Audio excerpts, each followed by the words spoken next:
Oke, selamat siang teman-teman. Jadi di sini Ibu mau jelasin terkait transaksi penyesuaian.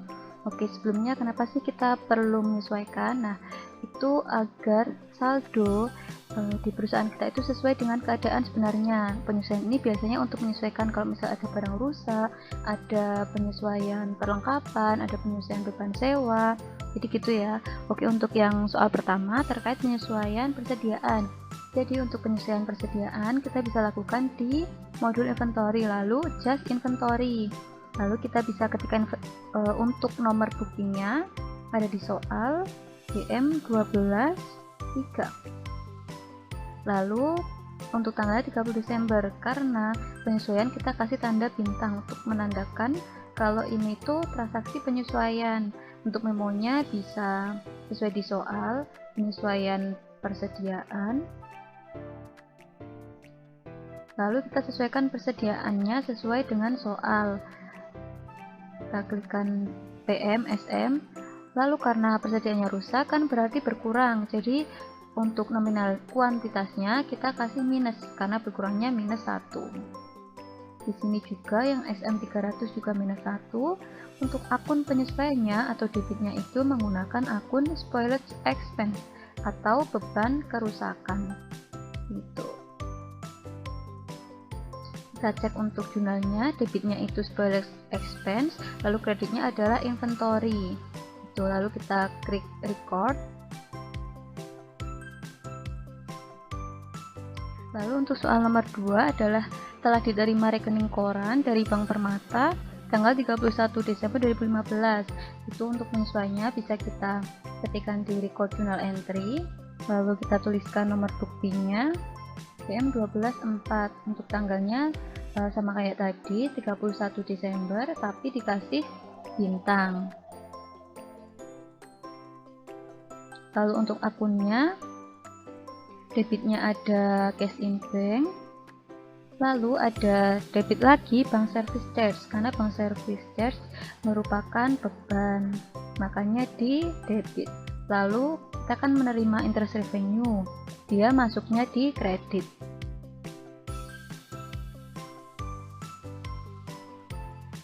Oke, atau interest income debit. Kita isikan dulu bank service charge 250.000, lalu pendapatannya 3 juta. Lalu untuk balance kita bisa klik di debit. Nah, jadi pastikan out of balance nya adalah 0. Bisa dicek untuk jurnalnya. Oke, kita record.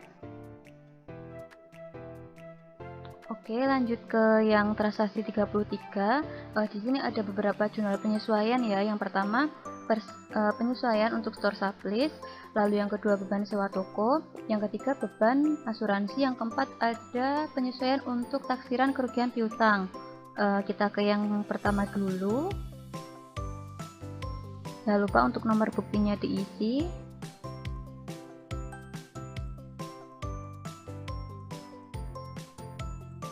Oke, untuk yang pertama, untuk menyesuaikan persediaan akhir store sublease untuk akunnya sesuai kayak yang di akuntansi manual ya, karena ini pendekatannya pakai pendekatan neraca, maka untuk penyesuaiannya debitnya adalah sublease expense, store sublease expense, lalu untuk kreditnya store sublease. Gitu, kita tulis ini dulu. Lalu untuk transaksi yang kedua, beban sewa toko, itu untuk debitnya beban sewa toko atau rent expense. Lalu untuk kreditnya prepaid rent. Ini untuk metodenya masih sama, dia pakai pendekatan neraca. Lalu yang ketiga, beban asuransi, insurance expense, kreditnya prepaid insurance. Oke, yang terakhir untuk taksiran kerugian piutang, untuk mencatat cadangan kerugian piutang, debitnya adalah debt expense, lalu kreditnya allowance atau cadangan kerugian piutang. Oke, kita ke akun-akunnya dulu. Lalu yang selanjutnya untuk nominalnya, Untuk tahu nominal dari beban store sublease ini, kita lihat di soal. Di soal kan keterangannya bahwa persediaan akhir store sublease itu 7 juta. Pertama, kita harus lihat dulu untuk saldo dari store sublease ini sendiri ada berapa. Kita bisa klik di report, lalu kita lihatnya di standard balance sheet. Untuk periodenya itu di Desember, kita lihat untuk store sublease kita lihat 15.500.000. Nah, kalau persediaan akhirnya dia sejumlah 7 juta, berarti yang udah dipakai sampai bulan Desember adalah saldo akhir ini 15.500.000 dikurangi 7 juta, atau hasilnya 8.500.000. Kita bisa minimize dulu. Kita buka lagi, kita klik isikan ini 8.500.000. Lalu yang selanjutnya untuk rent expense, ini udah ada di soal. Kalau beban sewa toko bulan Desember sejumlah 5 juta, maka kita langsung tuliskan aja penyesuaiannya 5 juta. Karena pada dasarnya kalau kita menggunakan metode neraca, yang kita catat di penyesuaian adalah apa yang sudah menjadi beban itu. Untuk insurance expense yang sudah menjadi beban juga sejumlah 2 juta, makanya kita langsung isikan aja. Lalu nih yang terakhir terkait taksiran kerugian piutang. Kalau di soal, taksiran kerugian piutang dagang adalah sebesar 3% dari saldo per 31 Desember 2016. Langkah pertama, kita lihat dulu saldo piutang dagangnya adalah berapa. Kita cari di report, standard balance sheet masih sama. Kita cek untuk piutang dagang saldonya berapa. Oke, di sini kelihatan untuk saldonya 658.530.000 rupiah. Kita hitung nih, kita hitung 3%-nya itu berapa. Kita hitung dulu 3%-nya.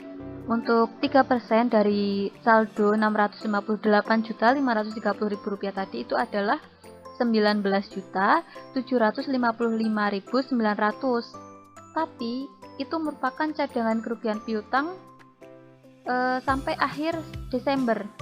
Cuma kita bisa cek dulu di balance sheet ini, ternyata kita udah punya saldo cadangan kerugian piutang jumlah 14.500.000. Makanya kita perlu menyesuaikan gimana nih biar nominal cadangan kerugian piutangnya sejumlah 3% dari saldo piutang tadi, yaitu 19 juta itu. Makanya untuk nominal penyesuaiannya adalah 19.755.900 dikurangi 14.500, makanya hasilnya 5.255.900. Kita isikan di sini. Oke. Jadi untuk jurnalnya kayak gini. Lalu kalau udah kita klik record.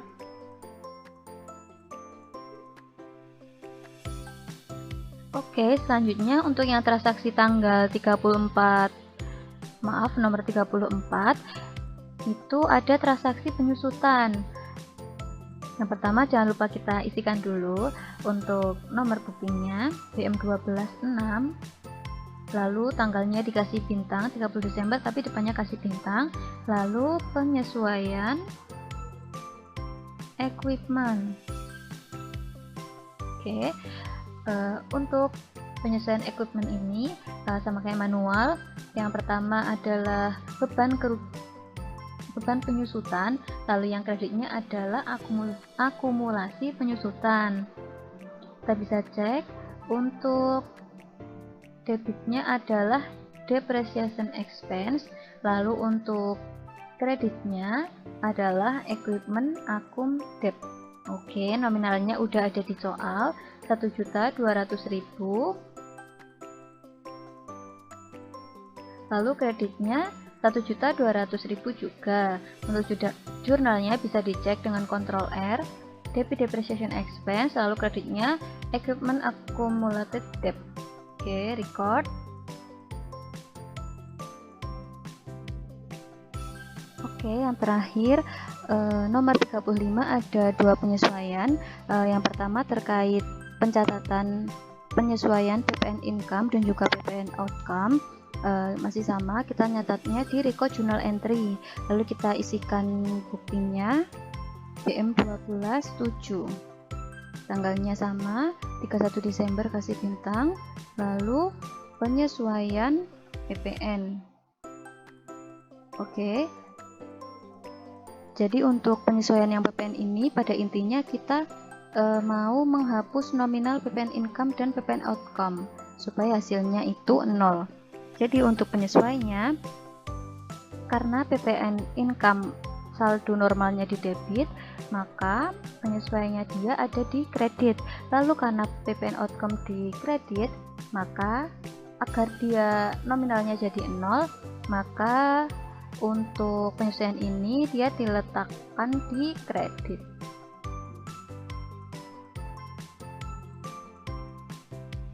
Oke. Lalu untuk PPN income-nya di debit, di kredit. PPN outcome-nya kita lihat jumlahnya ya. Kita lihat jumlahnya di report juga. Kita buka report lalu balance sheet.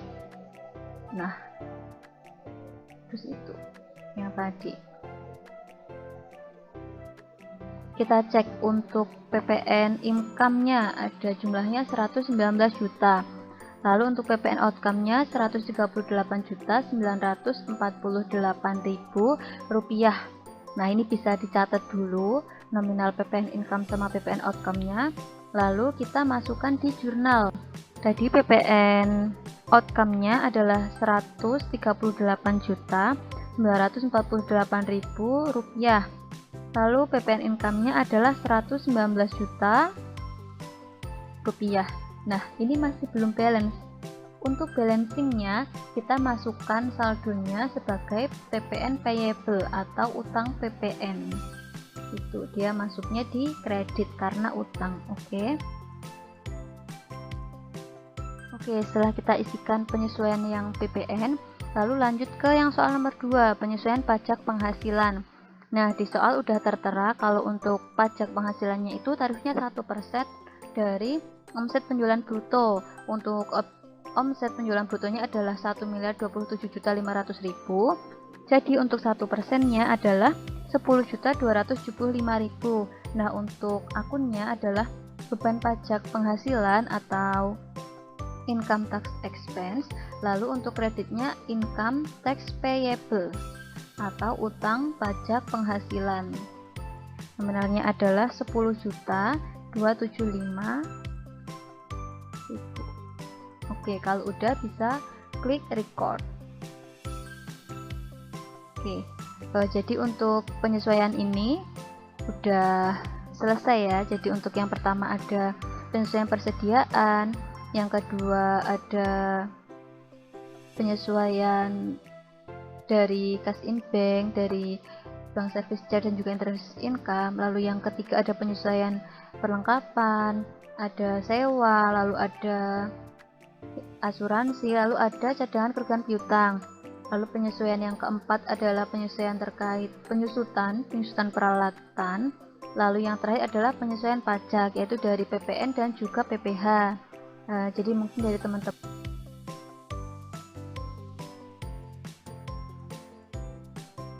Oke, jadi bisa dicek untuk laporan laba ruginya setelah penyesuaian.